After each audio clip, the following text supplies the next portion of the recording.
Hello. This is the Bible in fewer words. We are Carol and Steve Wells. This is episode 142, 1 Kings chapter 19.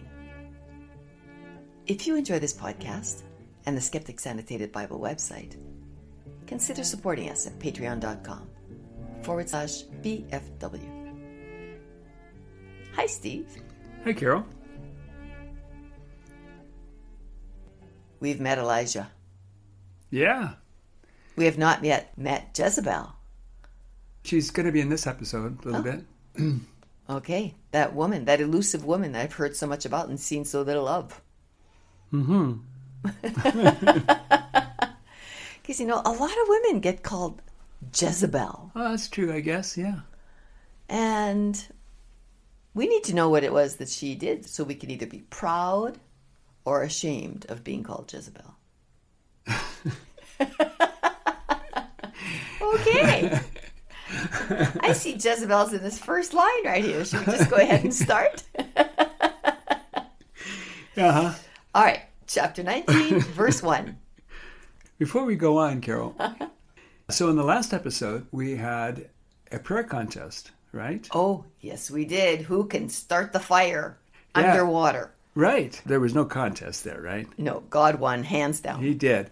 And the prophets of Baal lost, and they were all killed. Yes. Uh-huh.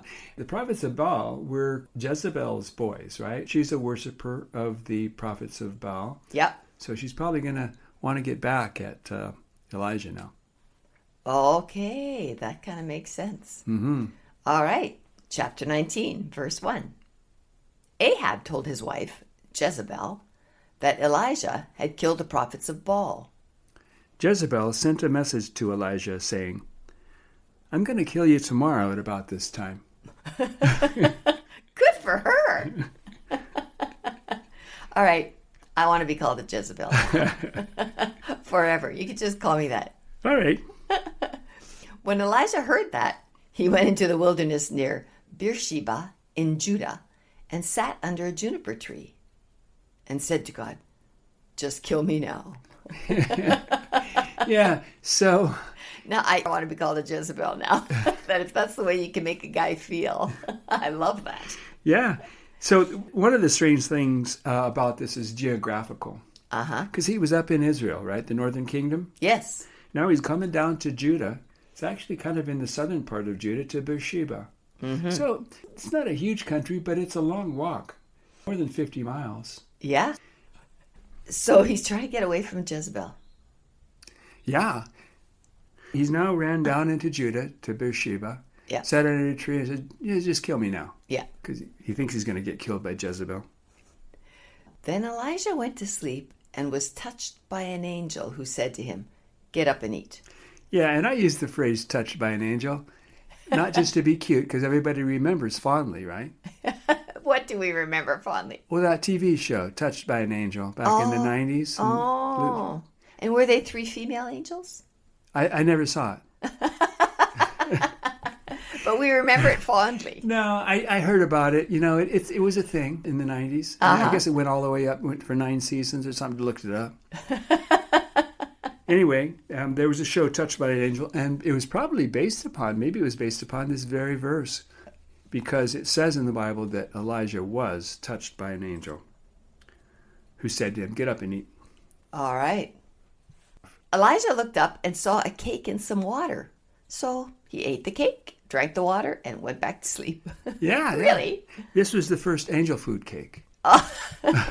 So he got up and ate and drank some water and went back to sleep. Mm-hmm.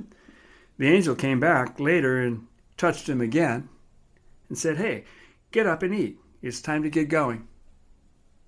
Those are very specific little directions, isn't it? That an angel would say to a prophet. Get up and eat. Twice. He said that twice. Oh, yeah. And a lot of times things happen twice or 3 times. Yeah. So Elijah got up and walked to God's mountain. Mount Horeb may be Mount Sinai. Okay. They may be the same mountain. Whatever. They're a long way away. They're on the Sinai Peninsula somewhere. So he's walking another 50, 100 miles after he ate this cake from the angel Yeah. and drank the water. He's got a lot of strength left in him. Yeah, he walked on a long journey for 40 days, during which he didn't eat or drink. I could see now why the angel was insisting he better eat and drink, because you're going to need it, buddy. It had to last him for 40 days, which of course is impossible. Yes. I mean, certainly the not drinking. He couldn't go on a long journey. He couldn't just sit there for 40 days and survive without drinking. Mm-hmm. But he did here. Okay, so the journey took him 40 days, during which he neither ate nor drank. But he eventually got there. And when he did, Elijah went into a cave where the word of God came to him and said, "What are you doing here, Elijah?" Fancy meeting you here. Uh-huh. If that's the word of God, I mean, God knows what he's doing there, doesn't he? Oh, yeah. He should know what Elijah's doing there. Yeah, because he's told the other angel. You know how sometimes you just say, "Hey, what's up?" Oh, I think okay, what that's it. Yeah. How you doing? How you doing? Yeah. Elijah said, "Well, the Israelites have destroyed your altars and killed your prophets, and now they want to kill me." Actually, I guess maybe he meant what he said when he said, "What are you doing here?" Because Elijah's answering the question. Yes. Yeah. The word of God said, "Go stand on the mountain in front of God." I'm still puzzled by the word of God saying things. I know, I don't get it either, but I think it's like when you go for a walk or something and you get inspired. Oh. It's kind of, you hear a little voice in your head or something. Oh my gosh. I thought that was my voice inside my head. No, It's God. That's the word of God. Yeah. Okay. I don't know if now I want to pay more attention to it or less attention. Yeah, I'd ignore it if I were you. Okay. Okay, so we were on verse 11 where the word of God said, Go stand on the mountain. Go stand on the mountain in front of God. Okay, so Elijah stood on the mountain, and a strong wind blew and tore the mountain apart. But God wasn't in the wind. Then an earthquake came. But God wasn't in the earthquake. Then there was a fire. But God wasn't in the fire. Finally, there was a little voice. A voice said to him, "What are you doing here?" What are you doing? You have to not laugh, Steve. I'm sorry.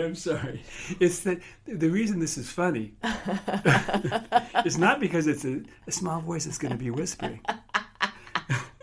It's because he's asking the same question he asked before. Yes. Right? Yes, but exactly before I guess it must have been a louder voice. I mean, in a little voice. And this little small voice that God's speaking here, this is one of the most famous passages in all of 1 Kings. Really? Yeah, you hear it all the time.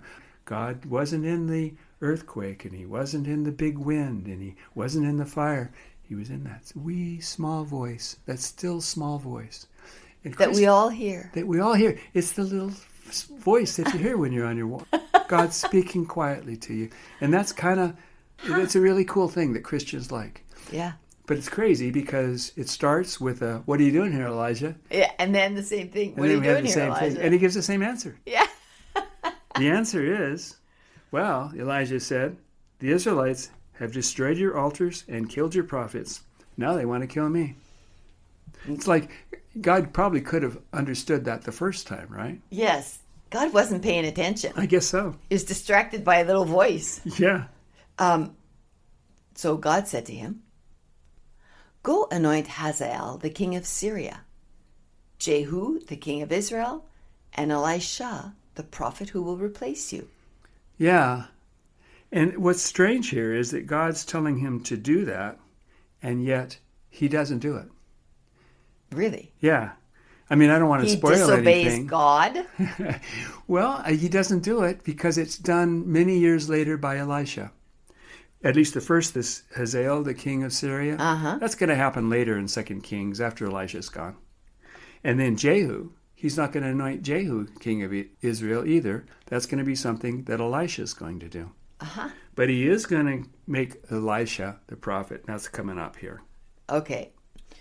So then God goes on. I kind of interrupted him. Yeah. God goes on and says, "Jehu will kill whoever isn't killed by Hazael, and whoever isn't killed by Jehu will be killed by Elisha."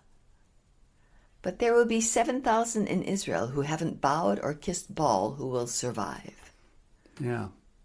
So this Hazael guy is going to be a king of Syria, and I guess he's going to kill a lot of the people in Israel. He's going to go to war with Israel and kill a bunch of people. But whoever isn't killed by him is going to be killed by this king of Israel, Jehu. Yeah. And then whoever isn't killed by Jehu, who's ever left over, right? Yeah. Is going to be killed by Elisha. There will be 7,000 who are left over who didn't kiss Baal. So everybody else, I guess, in Israel, except for the 7,000 who don't kiss Baal, are going to be killed here. I mean, that's what God's saying. Okay, those are very specific numbers. Yeah. And 7, of course. 7? But 7,000, they're always doing these censuses, and they're coming up with hundreds of thousands, right? Yes. So almost everybody's going to be killed, except for these few thousand. 7,000. Bizarre. Mm-hmm. Cruel. Crazy. So verse 19. So Elijah found Elisha. Aw, they found each other. Yeah. Who was plowing with 12 oxen, and put his mantle on him. Elisha said to Elijah, "Let me kiss my mom and dad, then I'll follow you." Elijah said, "Okay." Elisha killed his oxen, boiled their flesh, and gave it to the people. Didn't say that he kissed his mom and dad. No, or gave the meat to his mom and dad. Yeah.